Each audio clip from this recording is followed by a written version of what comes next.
nggih, tanggal 10 nggih. Tanggal 10 tanggal 10 kalau dikatakan tanggal 10 yang terakhir tanggal 10 tanggal 9 salah itu. salah. Subuh 10 pagi atau Ya, dini hari sedang tanggal 10 mungkin. Jadi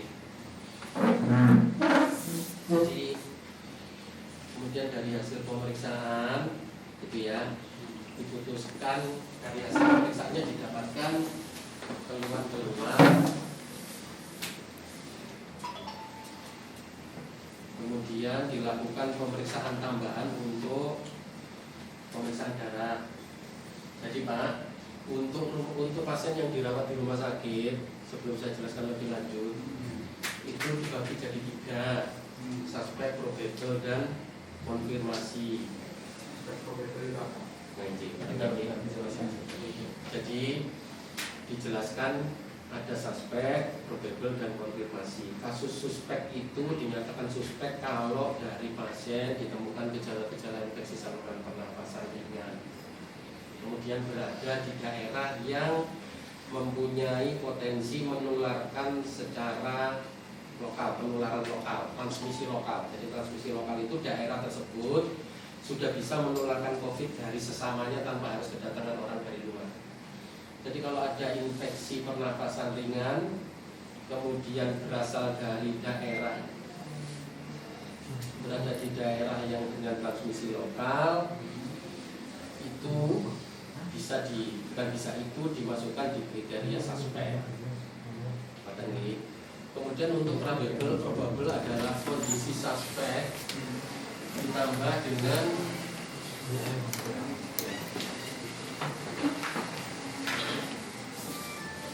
dengan infeksi saluran pernapasan, ditambah infeksi paru dari hasil paru, kemudian dari pemeriksaan darah, itu masuk kriteria probable. Nah, kemudian untuk yang kondisi berat, probable yang berat atau kritis itu kalau ada tanda-tanda gangguan pernapasan atau gagal nafas, itu kritis. Nah, di situ memang tidak disebutkan mengenai confirm atau tidak di probable. Kalau kemudian pasien itu dirawat di rumah sakit dengan kondisi kritis dan belum sempat dilakukan swab, maka dalam kondisi meninggalnya disebutkan sebagai probable, tidak disebutkan sebagai belum diswab atau negatif atau positif boten. Tapi kriterianya hanya menyebutkan suspek, probable. Andaikan belum diswab pun, kalau kemudian meninggal melihat kondisi klinisnya, maka kondisinya masuk ke probable. Dan itu menurut saya ada di sini ya Pak. Saya tidak menyampaikan sendiri, itu saya pelajari di sini. Khusus untuk Pak Sudipno, memang disebutkan dari hasil foto parunya di tanggal 30 pernah di sini Pak. Ya. Hasilnya itu kalau dari bacaan di sini normal ini. Jadi kalau nggak salah di hari itu pun perawatannya juga tidak bahas yang berlebihan karena di sini fotonya hasilnya normal. Kemudian di tanggal yang 10 atau 9 ketika rawuh itu hasil fotonya menunjukkan infeksi di paru-paru di kedua sisinya. Ini yang nulis dokter spesialis Pak. Jadi ada infeksi. Mungkin secara gambar bisa kelihatan nggak? Sajanya enggak, foto imagingnya enggak ada ya Pak. Jadi saya cuma hanya bisa menunjukkan segini. Ini yang lama, masih kelihatan lebih hitam daripada yang ini. Kalau dengan lihat dari dekat, bercak putihnya yang di tengah sudah mulai banyak. Bahasanya itu infiltrat parahiler, yaitu bahasa medisnya ngoten Bapak. Kemudian dokter melihat ini ada infeksi di paru-paru, dikonfirmasi dengan pemeriksaan darah lengkap. Ini pemeriksaan darah lengkapnya. Pemeriksaan darah lengkapnya memang disebutkan di sini sel darah putihnya 30.031. Kalau normal 10.000. Ini berarti sudah di atas normal. Secara medis interpretasi ini menunjukkan ada tanda-tanda infeksi atau proses peradangan. Nah kemudian khusus untuk virus Pak, untuk virus COVID ini ada bahasa yang namanya NLR, neutrophil limfosit ratio. Jadi kalau neutrofil dibagi limfosit hasilnya tinggi, itu menunjukkan infeksi virus khususnya COVID. Nah jadi kalau kita lihat di sini, ini neutrofilnya dua-duanya tinggi, yang satu 26, yang satunya 93. Limfositnya di sini angkanya hanya 2. Jadi kalau 90 dibagi 2, angkanya tinggi sekali, 45 lebih. Jadi akhirnya dari sini diputuskan Pak Sudipno dirawat di ruang isolasi khusus karena mengacu kepada infeksi paru dan tanda-tanda di pemeriksaan darah lengkapnya. Karena kalau pasien ini, kalau bapak ini tidak ada masalah, tentu tidak akan dirawat di ruang khusus. Dan karena kalau dirawat di luar dengan kondisi ini tentu akan membahayakan pasien yang lain, staf kami, dan mungkin malah keluarga karena bisa kontak dengan beliau. Kemudian dari hasil rapidnya yang terakhir itu di sini disebutkan ada reaktif 1. Jadi 1 reaktif. Jadi dari kumpulan-kumpulan gejala ini kesimpulannya bahwa Pak Sudipno diagnosa yang tertulis di sini adalah probable COVID. Dan saya tidak menyampaikan mengenai positif atau negatif karena di panduan ini pun tidak menyebutkan positif negatif untuk kasus yang dirawat yang kemudian meninggal. Nah, di protokol itu disebutkan kalau rumah sakit sudah memutuskan demikian probable COVID, maka untuk proses selanjutannya tentunya mengikuti kebijakan dari pemerintah dan yang disebutkan atas dasar probable-nya. Itu yang bisa saya jelaskan dari sisi medis yang sudah kami pelajari, yang sudah dilakukan oleh dokter spesialis kami di rumah sakit. Sudah. Saya mau ada bertanya.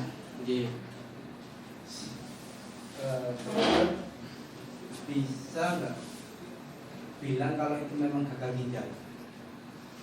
Maksudnya? Ayah. Bapak gagal ginjal kalau diagnosa di awal, sebenarnya saya lihat ininya.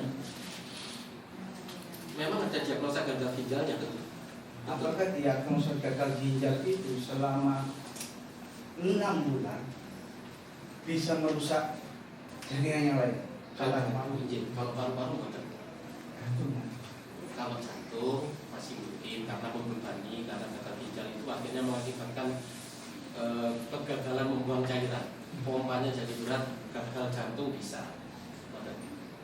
Andaikan ada gambaran di paru-paru Jadi itu. kalau gini, kalau di jantung memacu ke jantung, oke, ke jantung, apakah bisa dia nafas? Kalau jantung kita lemah, apa dia bisa nafas? Kita tanya. Betul. Nah, apakah paru-paru bisa ini? Nah, itu yang bisa menjadi. Dan karena sesak nafasnya itu dari paru-paru apa dari jantung. Jantungnya melemah, nafasnya juga susah. Ya, jadi gini Pak. Ya. Kalau Bapak menjelaskan gitu saya jawab dulu ya. Nomor 1, gambaran paru-paru yang rusak sebetulnya langsung karena ginjal tidak. Tapi gambaran paru-paru yang terganggu karena fungsi jantung dan ginjal itu gambarannya adalah efusi pleura Pak. Paru-parunya itu terendam air. Gambarannya itu. Kalau gambarannya terisi air, maka sudut paru-parunya itu menjadi tumpul. Di sini disebutkan yang tanggal 10, sudut paru-parunya, sudut sinus phrenicocostalis kanan dan kirinya masih tajam. Yang dimaksud ini Pak. Kalau ada gangguan ginjal dan gangguan jantung, pompa jantungnya jelek, mengakibatkan sesak karena ada cairan di paru-paru, maka secara otomatis ini akan menjadi gatal karena terisi air. Gambarannya begitu. Jadi kalau disimpulkan apakah ini karena kelainan ini karena gagal ginjal atau jantung, jawaban saya tidak. Kemudian penjelasan yang berikutnya begini. Kita tidak membahas Bapak Sudikno ini meninggal karena COVID. Betul ya? Betul. Kita sedang membahas bahwa Bapak Sudikno di masa perawatan mengalami kondisi kritis dengan penyakit menaun sebelumnya, gagal ginjal dan penyakit yang lain. Tapi di dalam masa perawatannya ternyata tanpa tidak disengaja ditemukan tanda-tanda seperti ini. Jadi kalau ditanya, dokter yakin Bapak meninggal karena COVID itu, yang memutuskan, maksud saya kalau secara prosedural untuk mengetahui apakah ini meninggalnya karena apa, itu dengan otopsi Pak. Tapi yang kami sampaikan di sini adalah penggolongan probable itu tidak melihat bahwa kondisi pasien meninggal karena COVID atau bukan. Tapi dari tanda-tanda yang dikumpulkan itulah kriteria probable itu dibangun, bukan karena meninggal atau Hanya tidak. tanda-tanda dok ya, saya garis bawah. Ya, tapi Pak jangan lupa tanda-tanda itu sudah disahkan di sini. Saya tidak menandakan dengan kriteria sendiri. Dokter kami bekerja juga dengan parameter-parameter dan daftar kompetensi yang jelas. Tanda-tanda. Ini betul tanda-tanda yang kalau digabungkan jadi satu seperti yang disebutkan di sini. Jadi mengada-ada ini mengira-ngira. Bukan Kalau mengira. tanda-tanda kan berarti oh seandainya ini berarti mengujung ke sini gitu kan. Kalau seandainya dengan tanda beda loh Pak. Kalau tanda itu sudah ada tanda fisiknya. Kalau seandainya itu seandainya ada tanda. Kalau saya bicara seandainya positif, Anda merawat saya betul karena belum diswab. Tapi ini tanda. Ini kita kalau mau minta gitu. Kalau memang negatif, kalau positif, kita mau hanya tanda-tanda aja. Kalau nggak disuai, gimana? Nah, Kan harus tahu kita kan reaktif tuh. Reaktif belum tentu negatif apa positif. Ya kan? Gini. Kalau disuai. gini Pak. Pertanyaan saya begini. Bukan pertanyaan, analoginya begini. Rumah sakit itu tidak pernah menerima pasien dengan rencana Pak. Gitu, ini dibuat juga menilik dengan operasional rumah sakit yang tidak bisa memilih pasien. Seandainya ada pasien yang datang dengan kondisi baik dan bisa dijadwalkan dengan swab, tentu akan lebih mudah kita memutuskan bahwa oh positif negatif karena di swab. Coba kita sama-sama melihat sudut pandang yang berbeda. Oleh karenanya disebut dengan IGD. Andaikan di IGD ada pasien datang dengan